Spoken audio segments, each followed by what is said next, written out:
මෘදුකාංගවල අර ගුණාත්මක භාවය ගැන කතා කරද්දී නිතරම වගේ අහන්න ලැබෙන වචනයක් තමයි මේ කේතාවරණය කෝඩ් කවරේජ් කියන්නේ. ඔව්. අද අපි මේ කේතාවරණ විශ්ලේෂණය ගැන ටිකක් ගැඹුරින් බලමු. හොඳයි. අපේ මේ කතාවට අපි පදනම් කරගන්නේ ඔබ යවපු අර codecoveraganalysis.pdf ලේඛනයේ තියෙන කරුණු. අරමුණ තමයි මේ කේතාවරණය කියන්නේ මොකක්ද? ඒකෙන් මෘදුකාංග පරීක්ෂාවට ලැබෙන වාසි මොනවද? සහ ඒක මනින ප්‍රධාන විධික්‍රම මොනවද කියලා පැහැදිලි කරගන්න එක. ඔව්. ඉතින් මුලින්ම අහන්න ඕන ඇයි මේ අපි ලියන්න කේතවලින් කොච්චර ප්‍රමාණයක් පරීක්ෂාවට ලක් වෙනවද කියලා මනින එක. ඒ කියන්නේ මේක මෙච්චර වැදගත් වෙන්නේ. මේරයි ඒක ඇත්තටම මෘදුකාංග හදද්දී හරිම වැදගත් දෙයක්. සරලවම කිව්වොත් කේත ආවරණය කියන්නේ අර අපි ලියන ටෙස්ට්ස් තියෙන්නේ ඒව ගැන අපේ software එකේ source code එකේ කොච්චර ප්‍රතිශතයක් cover වෙනවද එහෙම නැත්නම් execute වෙනවද කියන එක මනින මිම්මක්. සමහරව මේකට test coverage කියලාත් කියනවා. හරි. ඒ කියන්නේ හරියට අර සිතියමක අපි ගියපු පාරවල් ටික ලකුණු කරනවා වගේ වැඩක්ද? ඔව් ඒ වගේ දෙයක් තමයි. එතකොට මේක ඇනලයිස් කරන එකේ ප්‍රධාන වාසි මොනවද? නිකම් percentage එකක් දැනගන්නව විතරක් නෙවෙයිනේ. අනිවාර්යයෙන්ම. ප්‍රධානම වාසිය තමයි මෘදුකාංගයේ අර හැංගිලා තියෙන bugs එහෙම තියෙන තැන් එමත්නම් අපි ලියපු ටෙස්ට්ස් වලින් කවර් නොවුණු තැන් මොනවද කියලා පැහැදිලිව අඳුර ගන්න පුළුවන් වෙන එක. මේක quantitative measurement එකක් නේ. ඒ කියන්නේ ප්‍රමාණාත්මක මිනුමක්. ඔව්. ඉතින් ඒක නිසා ටෙස්ට් කරන process එකේ efficiency එක ගැන idea එකක් ගන්න පුරුවා. හිතන්නකෝ මිලියන ගාණක් use කරන app එකක පොඩි bug එකක් user ට ගියාට පස්සේ fix කරනවට වඩා ලොකු ප්‍රශ්නයක් වෙන්න පුළුවන් නේද? අනිවාර්යෙන්ම මේ වගේ ඇනාලිසිස් එකකින් ඒ බග් එක තියෙන තැන කලින්ම අඳුරගෙන හදන එක කොච්චර ලාභදායීද ලේසියිද කිය? ඒක නම් ඇත්ත. කල්තිය අල්ලගන්න පුරුවන් නම් ලොකු හානියක් වළක්ව ගන්න පුරුවා. හොඳයි. එතකොට මේ ආවරණේ මනින්නේ කොහොමද? මොනහරි ස්පෙෂල් ටූල්ස් එහෙම යූස් කරනවද? ඔව්. ඉස්සර නම් සමහර වෙලාවට source code එක manual විදියට analyze කරලා ආවරණ estimate කරන්න නැති. හැබැයි දැන් කානේ බහුලවම use වෙන්නේ automated tools. ඒ කියන්නේ අර IDs වලම තියෙනවද? ඔව්. Microsoft Visual Studio වගේ IDs වල මේකටම හදපු facilities තියෙනවා. ඒ වගේම Java, Python, JavaScript වගේ එක programming languages වලට වෙනම හදපු third party tools ගොඩක් තියෙනවා. මේ tools වලින් සාමාන්‍යයෙන් කරන්නේ code එක run වෙද්දී ඒකට පොඩි marks වල එකතු කරන එක.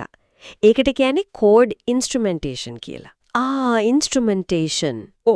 ඒ හරහා tests දුවද්දී code එකේ කොයි parts ද use උනේ කියලා බලාගන්න පුළුවන්. හරි. එතකොට මේ tools වලින් ආවරණය මනින විවිධ ක්‍රම තියෙනවා කියලාත් ලේඛනයේ තිබුණා. ඒ ප්‍රධාන ක්‍රම ටික මොනවද? ඔව්. coverage මනින ප්‍රධාන metrics කීපයක් තියෙනවා.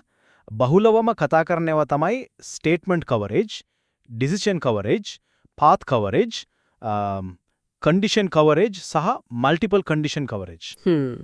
ගොඩක් තියෙනවා වගේ. අපි ඒවයි මුලින්ම තියෙන statement coverage, ඒ කියන්නේ ප්‍රකාශන ආවරණය ගැන කතා කරමුකෝ. ඒකින් හරියටම මනින්නේ මොකද්ද? statement coverage කියන්නේ සරලම ක්‍රමය කේතේ තියෙන හැම execute කරන්න පුළුවන් statement එකක්ම. ඒ කියන්නේ හැම code line එකක්ම වගේ අඩුම තරමේ එකපාරක් හරි tests වලින් run වුණාද කියලා බලනවා. ඒ කියන්නේ කේත පේලි වලින් කීයක් run වුණාද කියලාද බලන්නේ? හරියටම හරි කීයක් දිව්වද කියලා තමයි මනින්නේ. මේක code එකේ ඇතුළ බලන නිසා white box testing ගණයට දාන්න පුරුවා. calculate කරන්නේ මෙහෙමයි. run වුණු statements ගණන මුළු statements ගණන වරන් 130ක්. හැබැයි හැම පේලියක්ම රන් වුණා කිව්වට ඒකේ ඇතුලේ තියෙන ලොජික් එක හැම වෙලෙම හරි කියලා කියන්න බෑ නේද? උදාහරණයක් විදිහට අර if condition එකක් ඇතුලේ තියෙන code එක රන් වුණාට ඒ condition එක false වෙන case එක test නොවුනොත් එතන ප්‍රශ්නයක් වෙන්න පුළුවන් නේද? අන්න හරි. statement coverage 100% උනත් ඒකෙන් හැම බග් එකක්ම අහුවෙන්නේ නැහැ. ඔතනට තමයි ඊළඟ ක්‍රමය decision coverage කියන එක වැදගත් වෙන්නේ. decision coverage. ඔව් මේකෙන් බලන්නේ කෝඩ් එකේ තියෙන හැම decision point එකකම. ඒ කියන්නේ if while වගේ තැන්වල ඒකේ තියෙන boolean expression එකේ true result එක වගේම false result එකත් කවුරුනාද කියලායි. ඒ කියන්නේ පාරේ හන්දියක වගේ දකුණටයි වමටයි දෙපැත්තටම ගිහින් බැලුවද කියනවා වගේ. ඔව් ඒ වගේ තමයි. ඉතින් conditions එකේ එන bugs අල්ලගන්න මේක උදව් වෙනවා. තේරුණා. එතකොට ඊළඟට තිබුණේ path coverage ලේද? ඒක ටිකක් සංකීර්ණයි වගේ ඇහෙන්නේ. යන්න පුළුවන් හැම යුනික් පාත් එකක්ම හැම පාරක්ම ටෙස්ට්ස් වලින් කවර් කරන්න. මේක තේරුම් ගන්න අර control flow graph. ඒ කියන්නේ කෝඩ් එකේ ෆ්ලෝ එක මැප් එකක් වගේ අඳින එකයි සයික්ලොමැටික් කම්ප්ලෙක්සිටි. ඒ කියන්නේ කෝඩ් එකක තියෙන ඉන්ඩිපෙන්ඩන්ට් පාර්ට්ස් ගන්න මනින එකයි වගේ කන්සෙප්ට්ස් උදා වෙනවා. මේකෙන් තමයි අර ගැඹුරු ලොජිකල් එරර්ස් අල්ලගන්න වැඩිම chance එක තියෙන්නේ. මොකද කෝඩ් එක රන් වෙන්න පුරුවන් හැම විදිහක්ම වගේ ටෙස්ට් කරනවනේ. හැබැයි 100% ගන්න එක complicated කෝඩ් වලදී හරි අමාරුයි. paths ගාන ගොඩක් වැඩි වෙන්න පුළුවන්. ඒක ඇත්ත වෙන්නේ නැති. අන්තිමට තිබෙන්නේ multiple condition coverage. ඒක මොකල්ද? දැන් අර decision point එකක conditions කීපයක් එකට තියෙන්න පුළුවන් නේද? උදාහරණයක් විදිහට if A and B වගේ. ඔව්. මල්ටි කන්ඩිෂන් කවරේජ් වලින් බලන්නේ අන්න ඒ කන්ඩිෂන්ස් වල මෙතන A B ඇති වෙන්න පුළුවන් හැම කම්බිනේෂන් එකක්ම ටෙස්ට් කරාද කියලයි. ඒ කියන්නේ අර ඔන්ලයින් ෆෝම් එකක චෙක් බොක්ස් දෙකක් තිබ්බොත් වගේද? agree සහ subscribe කියලා. හරියටම හරි. එතකොට දෙකම ටික් කරපු එකක් විතරක් ටික් කරපු මුකුත් ටික් නොකරපුත් ඔය හැම කම්බිනේෂන් එකක්ම ටෙස්ට් කරනවද බලනවා. තේරුණා.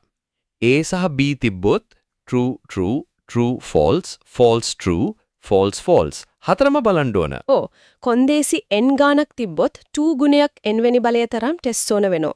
ඒකින්ද මේක හරිම ඩීටේල් ක්‍රමයක්. ඒ ටෙස්ට් ගාන හුඟක් වැඩි වෙන්න පුළුවන්. ඉතින් සාරාංශයක් විදිහට ගත්තොත් මේ කේත ආවරණ විශ්ලේෂණය කියන්නේ software එකක quality එක මනින්ද ටෙස්ට් වල gaps හොයාගන්න සහ bugs අඩු කරගන්න උදව් වෙන හරිම powerful technique එකක්. ඔව්. ඩෙවලොපර් කෙනෙක්ට තමම්න යුනිට් ටෙස්ට් කොච්චර ඉෆෙක්ටිව්ද කියලා බලන්නත් QA කෙනෙක්ට ටෙස්ට් ප්ලෑන් එක කම්ප්ලීට්ද කියලා ඇසස් කරන්නත් මේක ගොඩාක් වැදගත්. එකට යන්න try කරන එක හැම වෙලේම ප්‍රැක්ටිකල්ද? එහෙම නැත්නම් අර ගොඩක් ඉහළ කවරේජ් percentage එකක් කියමුකෝ 80-90 වගේ ගන්න දරන effort එකයි ඒකෙන් ඇත්තටම අලුතින් හොයාගන්න පුනාන් bugs ගානේ අතරේ හරිම balance එක අර trade offs එක තියෙන්නේ කොතනද?